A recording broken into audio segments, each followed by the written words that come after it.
बिस्मिल्लाहिर्रहमानिर्रहीम। अस्सलाम वालेकुम नाज़रीन, आप यूट्यूब चैनल देख रहे हैं। मैं इमरान ख़ान हूँ। जब से धमकी मिली है कि टाइट किया जाएगा उन बंदों को या उनके ख़िलाफ़ कार्रवाई की जाएगी जो मईशत के आदाद-ओ-शुमार सामने लाकर रखेंगे और फैक्ट्स को रिपोर्ट करेंगे, तो फिर तब से मैं ये ज़िम्मेदारी समझता हूँ अपनी कि मैं इन फैक्ट्स को हर मरतबा रिपोर्ट करूँ।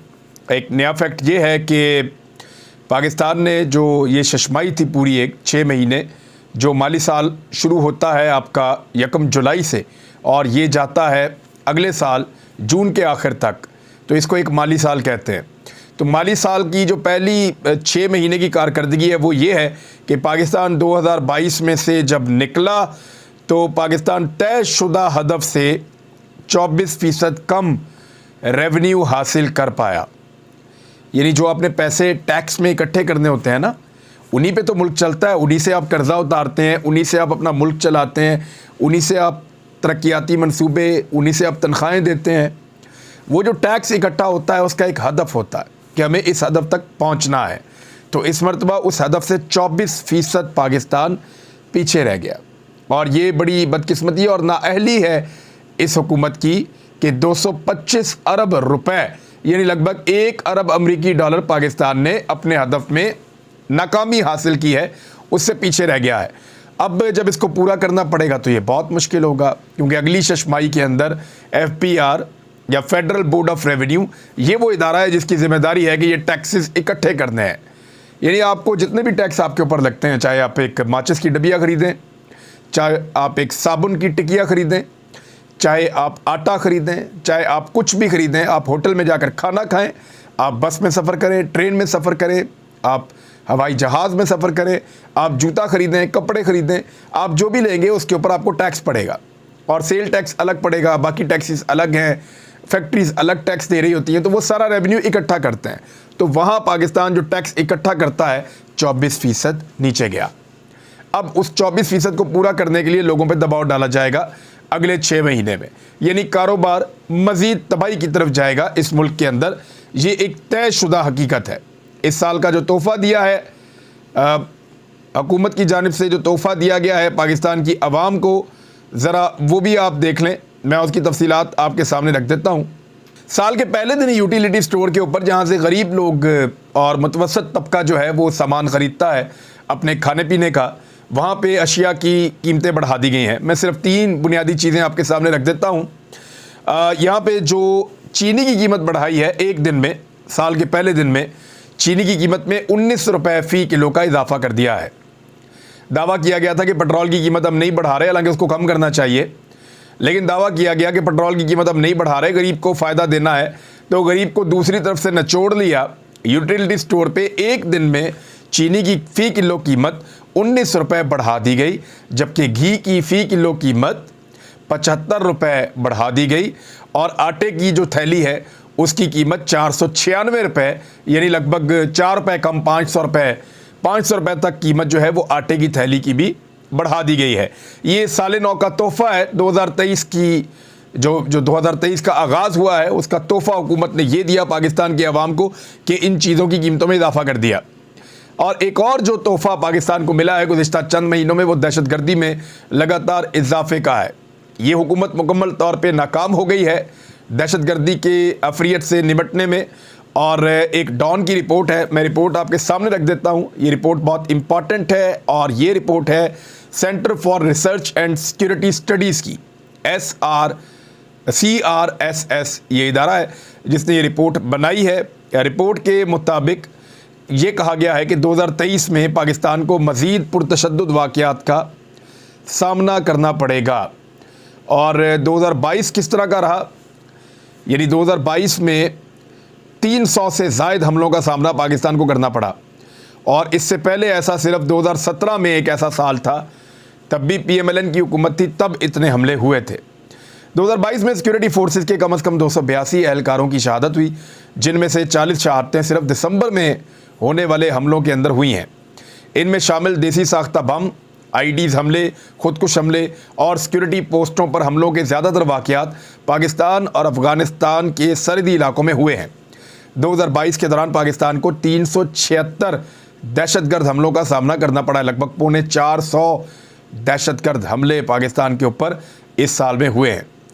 टीटीपी, दाइश और बीएलए जैसी कलदम तंजीमों ने इनमें से 57 हमलों की जिम्मेदारी कबूल की है। दहशतगर्दी के वाक़यात के नतीजे में होने वाली जो हलाकतें, उनकी कुल तादाद 973 रही है। ये लोग जाँ बहक हो गए। और 2017 के बाद ये पहला मौका है जब पाकिस्तान में एक साल के दौरान अस्करियत पसंदों ने 300 से ज़ायद हमले किए और पाकिस्तान को उनका सामना करना पड़ा।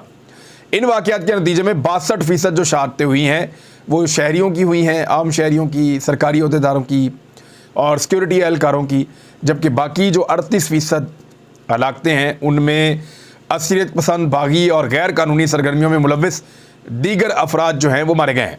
अफ़गान तालिबान ने डिविडेंड लाइन के मसले को दोबारा ज़िंदा कर दिया है वहाँ पे अपनी हुकूमत बनाने के बाद, क्योंकि पाकिस्तान की हुकूमत उनको एंगेज नहीं कर सकी। एक नाअहल हुकूमत है यहाँ पे मौजूद है और 50 करोड़ अमरीकी डॉलर की लागत से लगाई जाने वाली सरहदी बाढ़ पर सवालात खड़े करने के साथ साथ उसे उखाड़ने के वाक़यात भी रोनमा होना शुरू हो गए हैं। और 2023 में दहशतगर्दी के मज़ीद वाक़यात बढ़ने के हवाले से भी इस रिपोर्ट के अंदर लिखा गया है।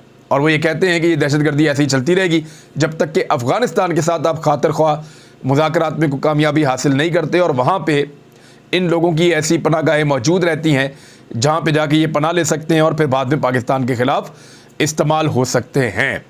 इमरान खान साहब ने कुछ स्टेटमेंट्स दिए हैं, वो मैं आपको बता देता हूँ, लेकिन सबसे पहले एक स्टेटमेंट है जनरल बाजवा ने जो आखिरी मुलाकात की इमरान खान साहब से, उसमें उन्होंने इमरान खान साहब को कहा कि आप प्ले बॉय हैं, जिस पर इमरान खान साहब ने जवाब दिया कि हाँ मैं प्ले बॉय रहा हूँ। कमर बाजवा कमर में छुरा मार रहा था और हमदर्दी भी कर रहा था। ये इमरान खान साहब ने इंकशाफ किया है। यानी इमरान खान साहब के मादी के बारे में कौन नहीं जानता। यानी एक अजीब ज़िंदगी थी उसकी और इमरान खान कहाँ से घूमते घूमते कहाँ तक पहुँच गए। यानी उनका दीनी मामलात से कोई ताल्लुक़ नहीं था और एक ऐसा आदमी तो था जो बड़ा ऑनेस्ट आदमी था, बेईमानी नहीं करता था, मेहनती आदमी था, बहुत सारी चीज़ें उनके अंदर बहुत बेहतर थीं। लेकिन दीन के नुक्ता नज़र से और कुछ दीगर ऐसी चीज़ें हैं जिनको हम बहुत ज़रूरी समझते हैं इस्लाम में करैक्टर के हवाले से, उस हवाले से इमरान खान साहब के ऊपर बहुत सारे सवालात उठाए जाते थे माजी में और जायज़ सवालात उठाए जाते थे। लेकिन फिर उन्होंने अपने आप को पूरा 180 डिग्री पे शिफ्ट किया इमरान खान साहब ने और बिल्कुल उनकी ज़िंदगी बदल गई। अब जो उनकी माजी की ज़िंदगी थी उसके ताने फिर जनरल बाजवा साहब ने भी जाते जाते दिए कि आप प्ले बॉय हैं। तो इमरान खान साहब ने कहा कि मैं माजी में रहा हूँ प्ले बॉय। तो अब तो इमरान खान साहब ऐसे नहीं है, ये सब जानते हैं, सबको पता उनके हाथ में तस्बीह होती है। रहमतुल्लिल आलमीन अथॉरिटी उन्होंने बनाई है, नामूसे रिसालत के लिए सबसे ज़्यादा बात उन्होंने की है। पूरी दुनिया में इस्लामोफोबिया के ख़िलाफ़ जो एक मामला था उसको इमरान खान साहब ने उठाया है और बहुत सारा आलम इस्लाम के हवाले से इमरान खान साहब का कंट्रीब्यूशन अब समझा जाता है। तो ये मुख्तलिफ आदमी अब बन चुके हैं। तो अल्लाह ताला किसी पे भी फजल करे और किसी भी उम्र में करे। यानी अगर किसी भी आदमी को किसी भी उम्र के अंदर अल्लाह ताला ने अपना फजल से नवाज दिया है और उसको अपने दीन की समझ अता कर दी है और उसका किबला दुरुस्त कर दिया है, तो ये तो अल्लाह ताला की बड़ी मेहरबानी है। किसी को अल्लाह ताला जल्दी बताता है, किसी को देर लग जाती है। ये तो तौफीक अल्लाह ताला की तरफ से है। और कुरान पाक में यानी अल्लाह ताला भी कहते हैं कि जब जिसको अल्लाह ताला नहीं चाहता उसको कैसे आप बदल सकते हैं। किसी का दिल नहीं बदल सकता जब तक कि अल्लाह रब्बुल इज़्ज़त ना चाहें। तो अल्लाह ताला ने मेहरबानी की, इमरान खान साहब बदल गए। अब वो माजी में क्या थे ये पूरी कौम जानती है, कोई समझाने की बताने की वो ज़रूरत नहीं है कि इमरान खान साहब चंद दहाइयाँ पहले तक, और वो रिकॉर्ड इकट्ठा करके इमरान खान साहब को ब्लैकमेल करने की कोशिश की जाती है। वो पुरानी वीडियोज़ किसी ने उस दौर में बनाई, कोई पुरानी ऑडियोज़ इकट्ठी की या कुछ नई बना ली उसके साथ टोटे जोड़ के या कुछ एडिटिंग कर ली, तो वो चीज़ें जो हैं वो बात तो ठीक है, वो हिस्सा रहा उनकी ज़िंदगी का, लेकिन अब नहीं है कोई ऐसी चीज़। जब वो वज़ीर-ए-आज़म पाकिस्तान बने उसके बाद से लेकर अब तक आपके सामने नहीं आती। तो इमरान खान साहब को एक ताना भी दिया था जनरल बाजवा ने, जिस पे इमरान खान साहब ने ये बात की थी। फिर इमरान खान साहब ने मौजूदा आर्मी चीफ़ के बारे में भी एक बात की। उन्होंने कहा कि मेरा कोई इनके साथ तनाज़ा नहीं है और अभी तक मेरा रब्ता भी नहीं हुआ नए आर्मी चीफ़ से।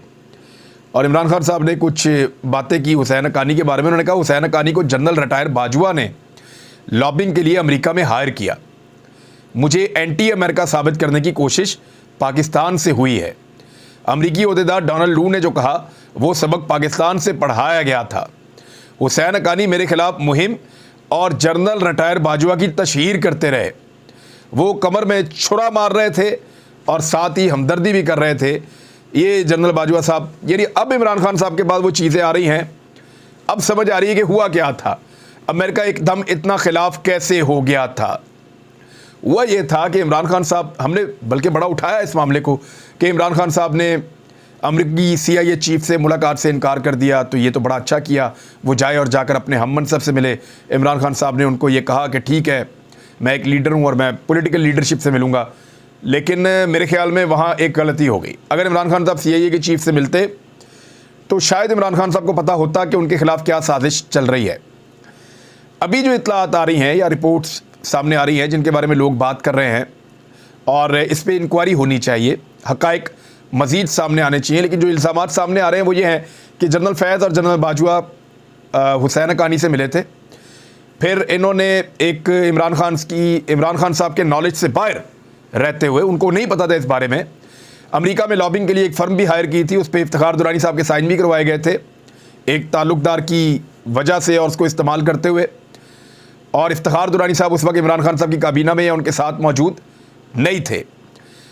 एक दिन जनरल बाजवा साहब ने यह आइडिया भी पेश किया था कि हुसैन हक्कानी को क्यों ना इस्तेमाल किया जाए अमेरिका के साथ ताल्लुकात बहाल करने में। तो उसको, जो वहाँ पे लोग मौजूद थे, काबीना नहीं, एक मीटिंग थी, उसमें जो सीनियर लोग मौजूद थे तमाम ने उसकी मुखालफत कर दी थी।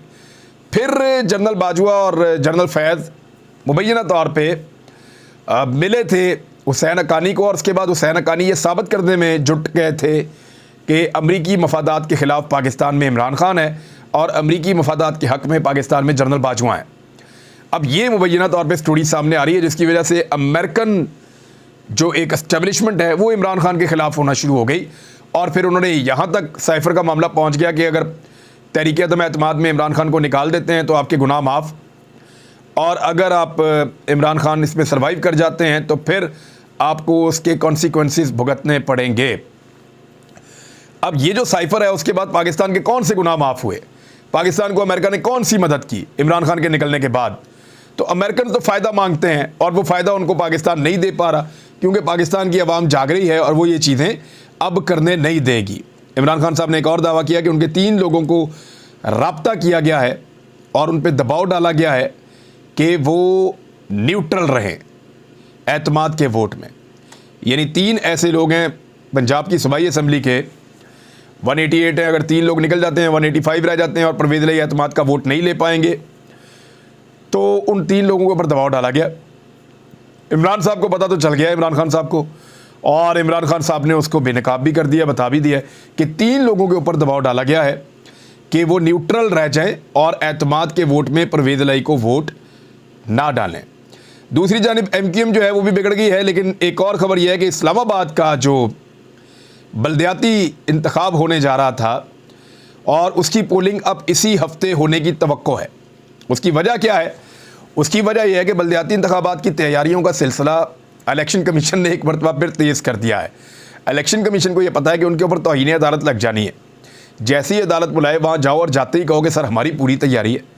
हुकूमत कह रही है कि वो बढ़ाना चाहती है, हुकूमत हमें सिक्योरिटी फराहम नहीं कर रही थी, हम इस वजह से उस दिन इस काबिल नहीं थे कि हम इंतखाबात करवाते, आप हुक्म करें हम इसी हफ्ते इंतखाबात करवा देते हैं। और उसके लिए वो धड़ाधड़ तैयारी कर रहे हैं। ज़राए के मुताबिक इलेक्शन कमीशन ने बल्दियाती इंतखाबात के लिए हंगामी बुनियादों पर पोलिंग सामान की तरसील पर काम शुरू कर दिया है और इसकी हदायत जारी कर दी हैं। मुतल्लिका ROs को सामान की तरसील और इंतज़ामात करने की हदायत कर दी गई है। ज़राए का कहना है कि पोलिंग की तारीख जल्द मुकर्रर कर दी जाएगी और इम्कान यही है कि इसी हफ्ते पोलिंग डे रखा जाएगा। यानी हफ्ते वाले दिन या इतवार वाले दिन किसी दिन भी पोलिंग डे हो सकता है, जुमेरात भी हो सकती है, हफ्ता भी हो सकता है। तो हफ्ते का दिन ज़्यादा बेहतर रहेगा इस्लामाबाद में, और इस हफ्ते को पोलिंग हो सकती है। एक तो इलेक्शन से हर जगह से भाग रही है PDM और कोशिश कर रहे हैं कि भाग जाएं, लेकिन अब ज़रा बुरी तरह फंस गए हैं तो इस्लामाबाद में तो मुकाबला करना पड़ेगा। दूसरी जानिब प्रॉब्लम ये पैदा हो गया है कि MQM ने भी ये हाथ खड़े कर दिए हैं। यानी ये हाथ खड़े करने का मतलब ये है कि ये आपस में तय कर लेते हैं और बल्दियाती इंतखाबात से भागने का कोई नया बहाना ढूंढते हैं। कराची और हैदराबाद के जो बल्दियाती इंतखाबात हैं उसमें पाकिस्तान तहरीक इंसाफ इस वक्त मकबूल तरीन जमातों में से एक है। जमात इस्लामी के बड़े रोशन इम्कानात हैं कि वो भी बहुत ज़्यादा सीटें ले सकती है, कराची में भी, हैदराबाद में भी।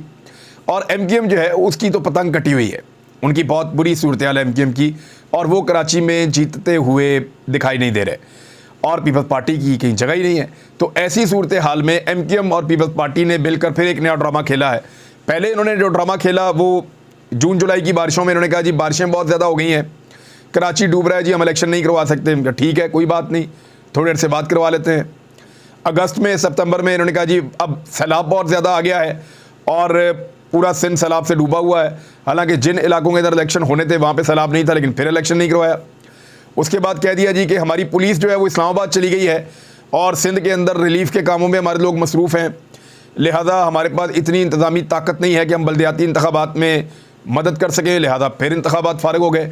और अब MQM ने कहा कि अगर हल्का बंदियाँ ना की गई तो हमारी मर्ज़ी की हल्का बंदियाँ ना हुई, उनके कुछ मुतालबात जायज़ भी हैं। ऐसे कहा जाए कि वो सारे नाजायज़ हैं, नहीं, कुछ मुतालबात उनके जायज़ भी हैं। लेकिन इस मौका पर इलेक्शन रोकने का एक तरीक़ाकार है कि जी हम नाराज़ हो रहे हैं, अगर हल्का बंदियाँ ना हुई तो फिर हम इलेक्शन नहीं होने देंगे, यानी हम फिर छोड़ देंगे, हम फिर इत्तेहाद को छोड़ देंगे। और अगर MQM इत्तेहाद को छोड़ती है 7 सीटें हैं तो हुकूमत धड़म से गिर जाएगी, लेकिन फ़िलहाल वो नहीं छोड़ेगी। मुझे ऐसा लगता है कि ये भी सिर्फ एक बल्दियाती इंतखाबात को डिले करने की साजिश है और कुछ नहीं है। जितना भी भागें आखिरकार जाना इलेक्शन में पड़ेगा। अगले वीडियो में कुछ और चीज़ें बताता हूँ, अब तक के लिए इतना ही।